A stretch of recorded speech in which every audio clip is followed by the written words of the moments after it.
The theme for the afternoon talk is the Dharma of love.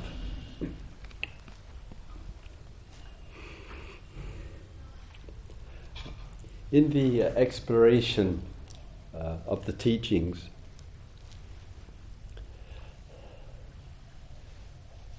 the Buddha addressed the different necessities of the experience of the human being and endeavoured in a rather full and comprehensive way to look at, so we say, all aspects of our quote-unquote selves, that which makes us up as a human being. And in the giving of attention to human experience, he made what was then, and perhaps now, a certain rather radical shift or change in the priority. And one of the ways that showed itself is that in ancient India, there was much references to Brahma, to God, to the divine. And both here as well as elsewhere, many, especially devotees, would think of and address God, address the divine as something which is outer. And the divine was made up of that which begins, I spoke with this the other day with you, that which is staying, and that which is passing, and held in one great vastness, so to speak. And there was much emphasis in that period of time, and I think that comes through from the ancient texts, of the task and the duty of the individual to, so to speak, realize his or her true self, and to fuse that with that which is vast, like waves in the ocean. And the priority, therefore, in the ancient teachings, was to have one primary transformative experience in which the small self, the word in the Sanskrit is ahamkara, that means the I-making activity. Our language here, the ego-making activity. To dissolve the small self, the ahamkara, the I-making activity, and through one major, mystical, transformative experience, be fused into that which is Brahman, which is immeasurable, which is God. Having entered into that transcendent state, primarily through meditation, or through satsang, or through listening to a teaching, or through the yogi practices of being in the nature, having had that transformative experience, therefore the outcome of that one was an enlightened human being, one was one with God, and from that one continued perhaps to give teachings for another self to find that. And in looking at the old texts that I've had the privilege over some years now of exploring that, the Buddha made a significant shift away from that emphasis, and he placed a different kind of emphasis, rather radically different from the one that I just described. And of course, in the Dharma world of the meditators, the Dharma yogis, in a variety of religious circles, there is a very strong encouragement for us to have one major experience. In some traditions of the Middle East, it might be called to be born again.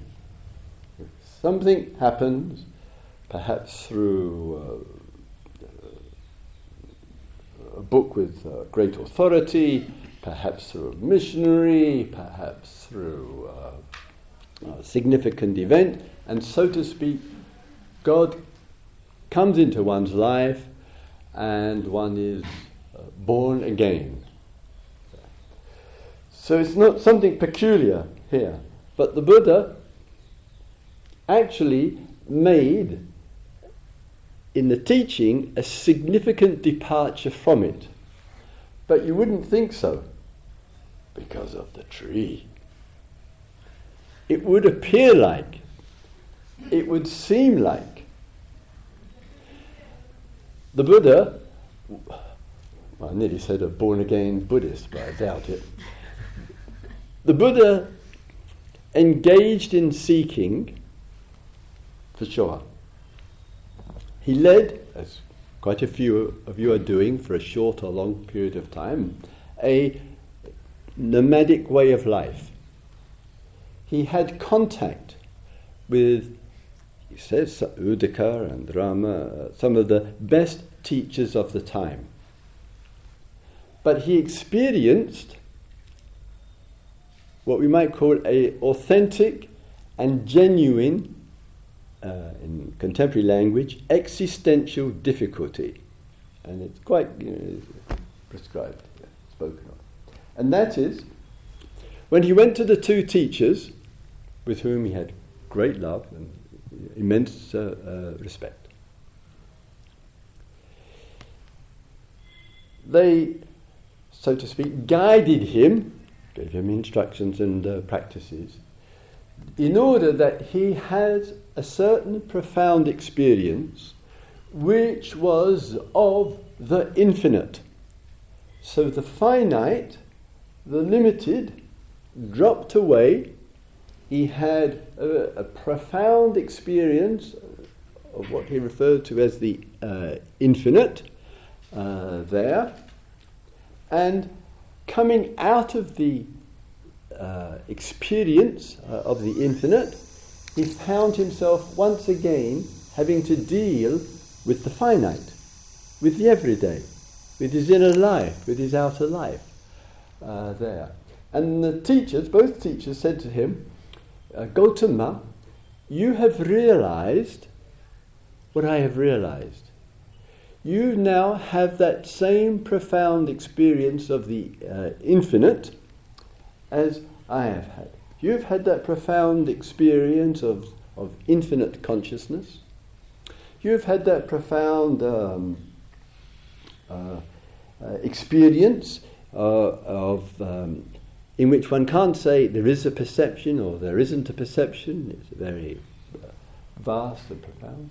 But then, because you've had this, you are now ready to teach what I have been teaching because you know what I know.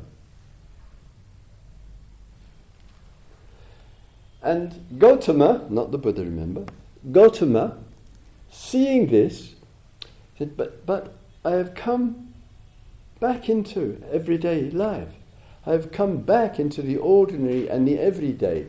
Therefore, does it mean that I have to keep meditating or hopefully touch again on that profound experience of the infinite, re-immerse myself into the great ocean of the infinite, that I can experience for some time, and then once again come back and, so to speak, I'm using my metaphors here, come back, so to speak, and be back as the wave, a small wave in this great ocean.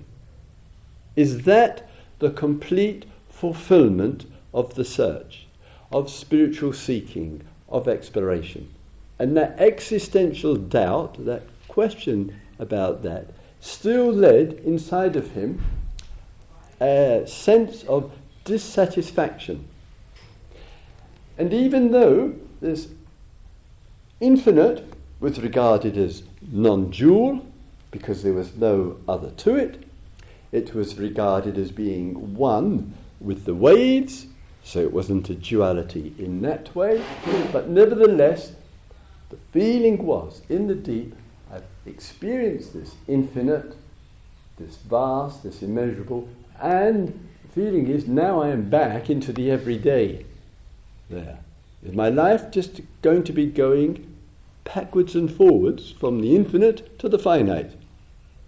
That dissatisfaction said to his gurus, to his meditation masters, to those great yogis, thank you, namaste. And he asked himself, is there a resolution? And I know you haven't heard the word love, but just hang in, I'm getting there. Is there a resolution to this conundrum, this difficulty, this existential question about experiencing the infinite and coming back into the finite, experiencing the limitless and coming back to the limited, the vast and coming back to the small? Can this be resolved? And the essential question from intimation that comes there is, can a human being, very important and profound question, of course, know an utterly, no half measures here, remember, an utterly fulfilled life,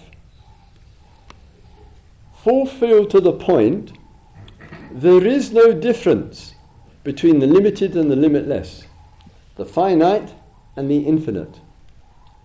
Can that gap, that movement between one and the other, can that be completely dissolved? So, in the 6 years with regard to Gautama, that exploration began to take place. And as a result, out of this, he purposefully and deliberately moved away from the classic view of the goal of the spiritual life. That means to have one single, profound, transformative experience, and began looking in a fresh kind of way. And that brought in some change of priority, and it also brought in a change of direction. And in terms of the change of priority, he used, you may have heard from me from time to time here, such words which were used at that time called samadhi. And the word samadhi in the tradition was an expression or a statement of that infinite experience. A person went into samadhi. When the great yogi died, they still say in India, he or she goes into mahasamadhi. That mahasamadhi is the same samadhi in the tradition there of going to great samadhi. The Buddha took the same concept and said this experience of samadhi, and the word sam meanings to bring to fulfillment, complete, fully rounded. Sam has that there. He said, But this samadhi is constructed. In order for samadhi to be present, and you and I experience this in our meditations, it requires for samadhi to come together, that absorption and that depth and subtle and refined experience. It requires energy and it requires practice. It doesn't require coughing, and it requires presence, and it requires the power of attention, and it requires happiness and calmness. And when we put the variety of conditions together, that's the samma aspect of it, and the D is the focus. We put the samadhi together, a human being can feel through her or his direct experience in a very palpable way the power of samadhi. And it is an extraordinary human power, and it can give real presence and take consciousness to extraordinary depth, to the point and the place that samadhi can, so to speak, temporarily be fused with the infinite.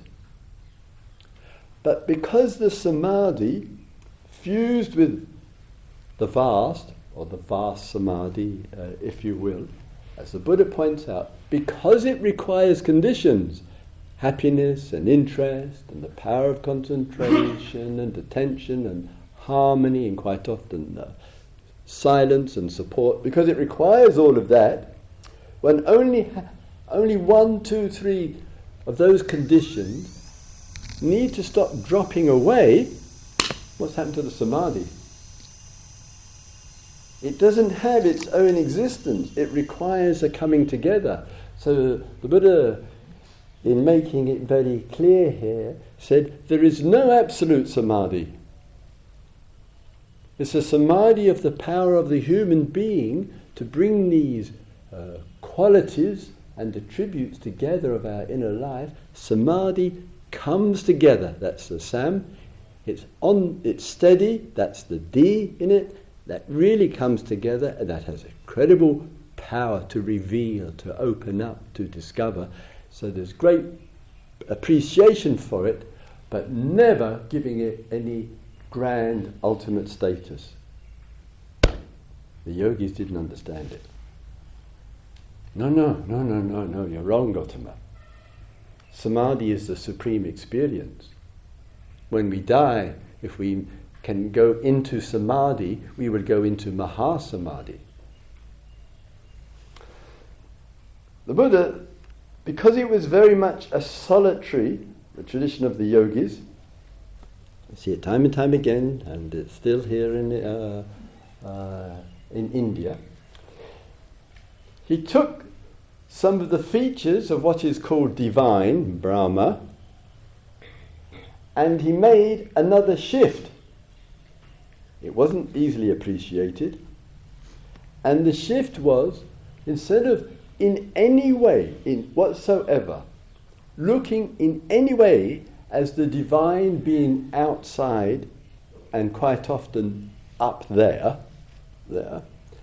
quite often the sense of God is transcendent, the divine is in the beyond, there's something other than. He ruthlessly dropped all of this, and that simultaneously dropped all reason for devotion to a metaphysic. He actually made jokes about it. He said, those who are looking for this transcendent divine, who haven't seen it, who don't know where it is, the comparison which he made, it's like saying, he said this to the yogis, it's like looking for an unbelievably beautiful woman who you have never met, who has never touched you, and you have absolutely no idea what she looks like. But you're looking. There are a few men around, they're probably in the room here, but anyway. So there is this seeking for the transcendent, for God, for the divine, without any idea of what that is.